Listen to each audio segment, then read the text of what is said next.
जिस दिन इस देश से सत्ता हमारे हाथों से लुट गई, इस देश से भी हमें खाने की दवा है। ये उनके बात है।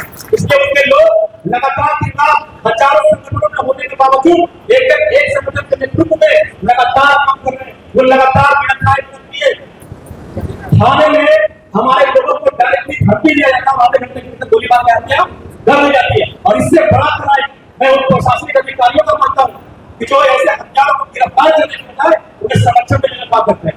भीम आर्मी के हमारे तमाम साथियों की जानकारी के बाद इस पड़ाव के धरती पे आया था और बहुत इतना भारी तरीके से उसमें आंदोलन हम लोगों ने किया और 2 दिन के भीतर उस हत्यारे की गिरफ्तारी हुई।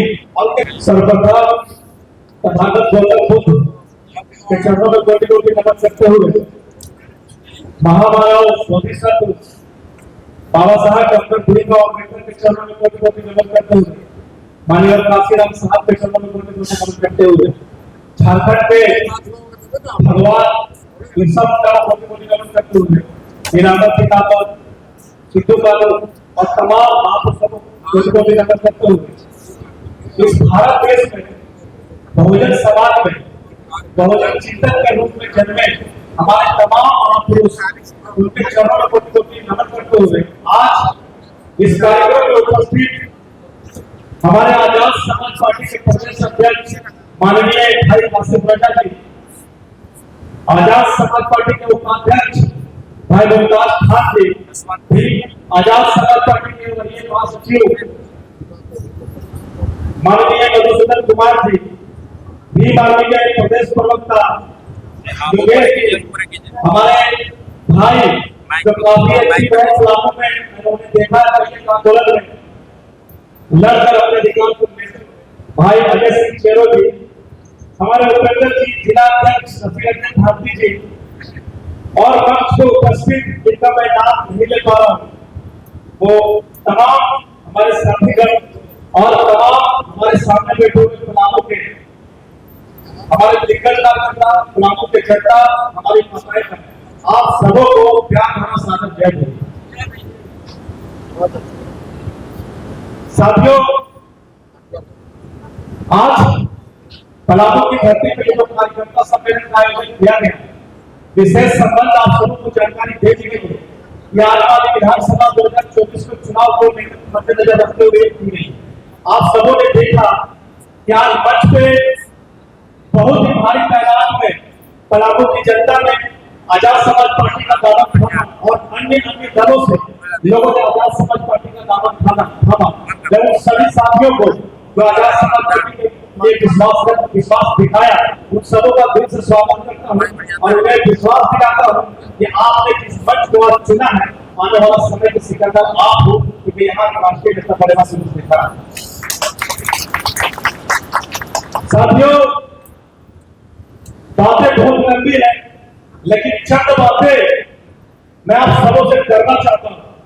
मंच जरूर है, लेकिन आप हमारे अपने भाई हैं, वो हमारे अपने माते बहन हैं। मैं आप सबों के बीच भाषण देने नहीं आया, मैं आप सबों के समक्ष बात करने के लिए आया हूं।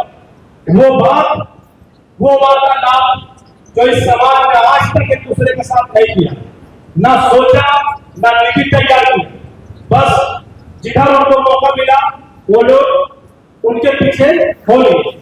साथियों, आप सभी को पता है कि बाबा साहब ने कितना अथक संघर्ष करके, कितनी कुर्बानियां दे करके इस देश में संविधान को स्थापित किया और आपके लिए अधिकार स्थापित नहीं किए। आज वो तमाम अधिकार जो बाबा साहब ने संविधान में आपको नहीं दिए, जो दिए, वो तमाम अधिकार आज आप तक नहीं पहुंच पा रहे। उसके पीछे कारण क्या है जाने? उसके पीछे सबसे बड़ा कारण है कि राजनीतिक व्यवस्था में हमारी भागीदारी का ना होना। बाबा साहब ने आपके लिए तमाम अधिकार लिखे, लेकिन वो अधिकार मिलना तो दूर की बात है, उल्टे जब से देश आजाद हुआ, देश आजाद होने के बाद इस देश के जिसको हम बहुजन समाज कहते हैं, एससी, एसटी, ओबीसी और अल्पसंख्यक समुदाय, उनको अधिकार मिलना तो दूर, ये लोग अपने उत्पीड़न से ही परेशान हैं। इन लोगों के ऊपर देश आजाद होने के बाद आज तक इतनी भारी मात्रा में उत्पीड़न है कि अपने उत्पीड़न के लिए न्याय की गुहार लगाते लगाते अपने जीवन को गुजार रहे हैं। आज आप देख लीजिए, देश आजाद होने के बाद 77 साल गुजर गए। इन 77 साल गुजर जाने के उपरांत भी आज इस देश में जिस कल्पना को बाबा साहब ने स्थापित करने का जो सपना देखा था, क्या वो तमाम चीजें इस देश में स्थापित हो पाई है?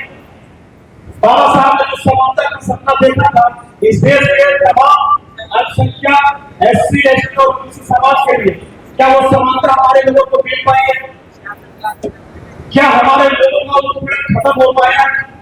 आज आप देखेंगे तमाम चीज जो हमारे ने सपना देखा था, एक चीज का हमारा नहीं हो पाया, उसको लागू नहीं कर पाया। इसके पीछे कारण क्या? इसके पीछे कारण है राजनीतिक सत्ता में बैठे हुए वो लोग जो मनवाद तबके के लोग हैं, जो आपके अपने अधिकार आपको जो आप तक आपके अधिकारों को पहुंचने नहीं देना चाहते हैं, जो ये चाहते हैं कि आप दबे रहे, पिछले रहे, आप शोषित रहे, पीड़ित रहे, आप उनके आगे हमेशा सर झुका करके चले। ये वो लोग हैं। आज इस विधानसभा में, आज हमारे सदनों में, आज बहुजन समाज के लोगों की उपस्थिति बहुत ही कम मात्रा में है।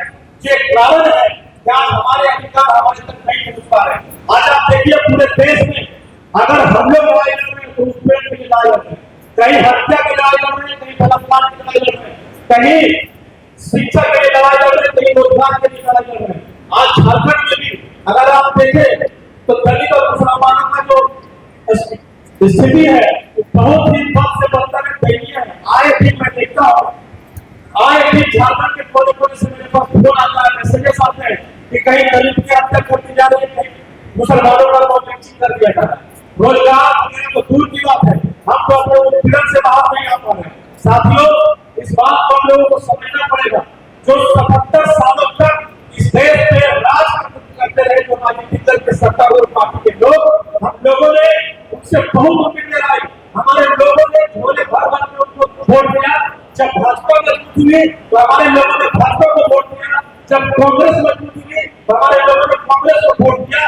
सिर्फ इसी आशा और इसी विश्वास पर कोई न कोई राजनीतिक दल, कोई न कोई राजनीतिक दल या कोई न कोई नेता ऐसा निकलेगा जो हमारे तकलीफों का हल करेगा। लेकिन नहीं, ये आशा करते हुए 77 साल गुजर गए और 77 साल तक हम वोटर बनते रह गए। इस देश में अगर हमारी तादाद 85% है और हम मानते हैं कि हमारी तादाद 85% है, तो अगर हम 85% शामिल में है तो इस देश में सत्ता भी हमारी होनी चाहिए और सरकार भी हमारी होनी चाहिए। लेकिन नहीं, आज हमारी सत्ता और सरकार नहीं है। हम मोहताज है अपने अधिकारों को पाने के लिए, हम मोहताज है न्याय के लिए, किसी का दरवाजा खटखटाने के लिए, और मांगने पर क्या न्याय नहीं मिलता है। ये दौर चल रहा है इस देश में। तो साथियों, माननीय काशीराम साहब ने बात कहा था कि हम बहुत लंबे अरसे से सिस्टम के दरवाजे न्याय के लिए खटखटा रहे हैं। हम बहुत लंबे अरसे से न्याय के लिए सिस्टम के दरवाजे खटखटा रहे हैं। अब समय आ गया है कि हथकड़ियों को उतार के फेंक दें। साथियों, इस बात को समझना होगा, माननीय काशीराम साहब की इस बात को समझना होगा। हम कब तक सामने वाले लोगों की लाइनों में खड़े रहेंगे? अगर हम 85% लोग हैं और अगर हम कहते हैं कि इस देश के मूल निवासी हैं, अगर हम इस देश के मूल निवासी हैं, फिर भी अगर विदेशियों का शासन हम पर है, तो ये बहुत सोचनीय बात है कि हम तक क्या कमजोरी है कि विदेशी के लोग, विदेश से आने वाले 3% 15% के लोग आज इस शासन सत्ता में बने हुए हैं और हम मूल निवासियों पर शासन कर रहे हैं। आज इस देश के जो शासक वर्ग थे, आज उस देश के मानने वाले वर्ग पर जुड़ के बैठे हुए हैं। साथियों, इसके ऊपर विचार करने का समय है। उन लोगों ने विचार किया। हम लोग कहते हैं ये लोग सत्ता में इतने लंबे समय से कैसे आसीन है? हम सत्ता के लिए लगातार संघर्ष कर रहे हैं, चाहे माननीय काशीराम साहब के रूप में हो, बाबा साहब के विचार के रूप में हो, आज बड़े चंद्रशेखर आजाद जी के रूप में हो, लेकिन ये लोग सत्ता में काबिज है लंबे अरसे से। इस बात को सोचने का जरूरत है। ये लोग, इनका समुदाय उसके लिए तालीम करता है, नीतियां तैयार करता है। उनके एक व्यक्ति को सत्ता का पावर का अंदाजा है, पता है।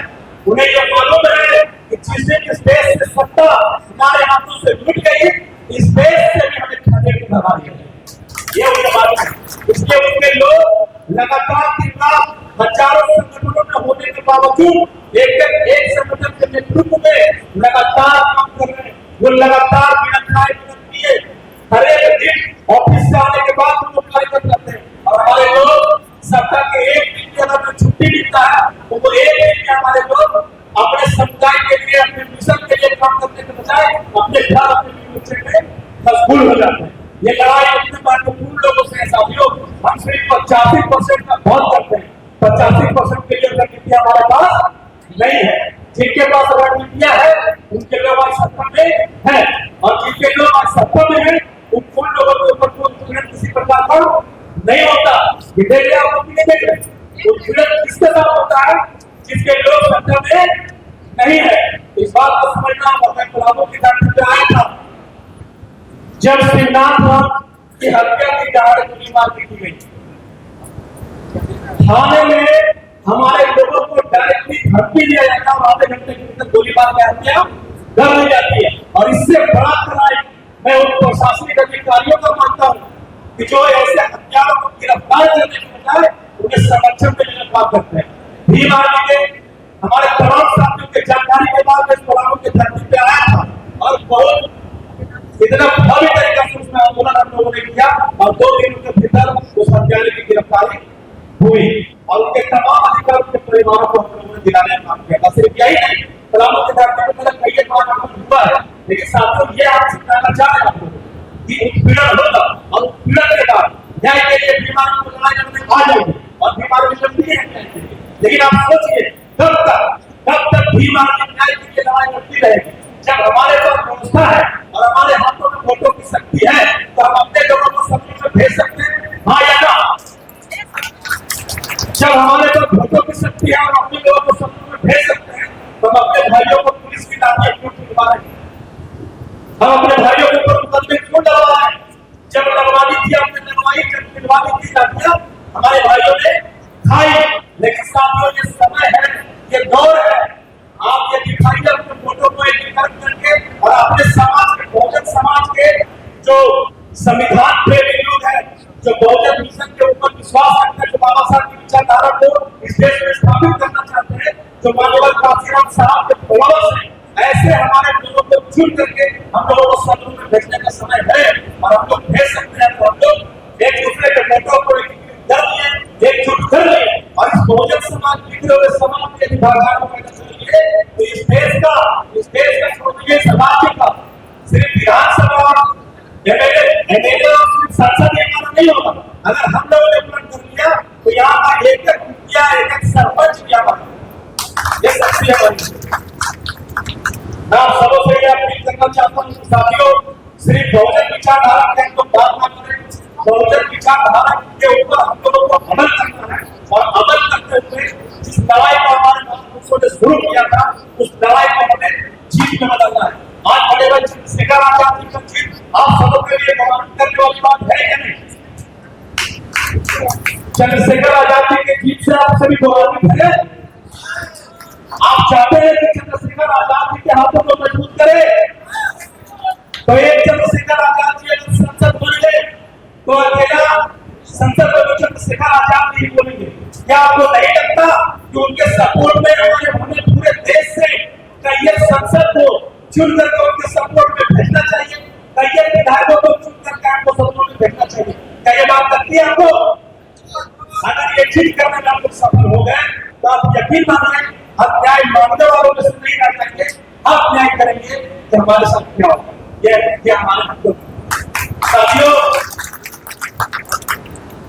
खुद को एक झूठ करें, बहुत सारी बातें हैं, बहुत लंबी बातें हैं, लेकिन चाहेंगे कि हमारे प्रदेश अध्यक्ष माननीय काशी प्रजापति जी को भी हम लोग सुने।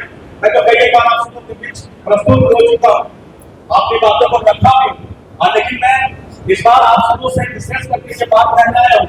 इस बार आने वाला विधानसभा चुनाव में आप अपनी शक्ति का इस प्रकार परिचय दें कि बड़े चंद्रशेखर आजाद उत्तर प्रदेश में बैठ करके महसूस करें कि झारखंड वासियों में सिर्फ एकता ही नहीं आई है, जागृति नहीं आई है, बल्कि वोटों के समझ आ गया है और ये लोग अपने लोगों को सदनों में बिठाने का रास्ता देख रहे हैं।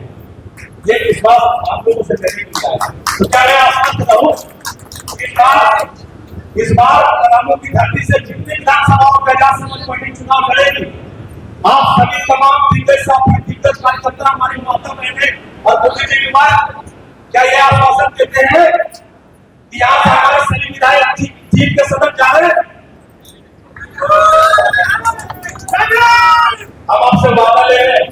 और इतना छोटे शब्दों में वादा नहीं, आधे मन से वादा नहीं होता है। क्या आप वादा कर रहे हैं यहाँ से सभी चुनाव लड़ने वालों को आप सदनों में बैठने जिता के? चलिए, बहुत बहुत धन्यवाद आप सबों का आभार। मैं अपनी बात को समाप्त करने से पहले मैं चाहता हूं कि आप सभी मेरे साथ एक बात कहें। जय भीम, जय भीम, जय भीम, जय सरकार। बहुत बहुत धन्यवाद आप लोगों को सुना। मुझे उम्मीद है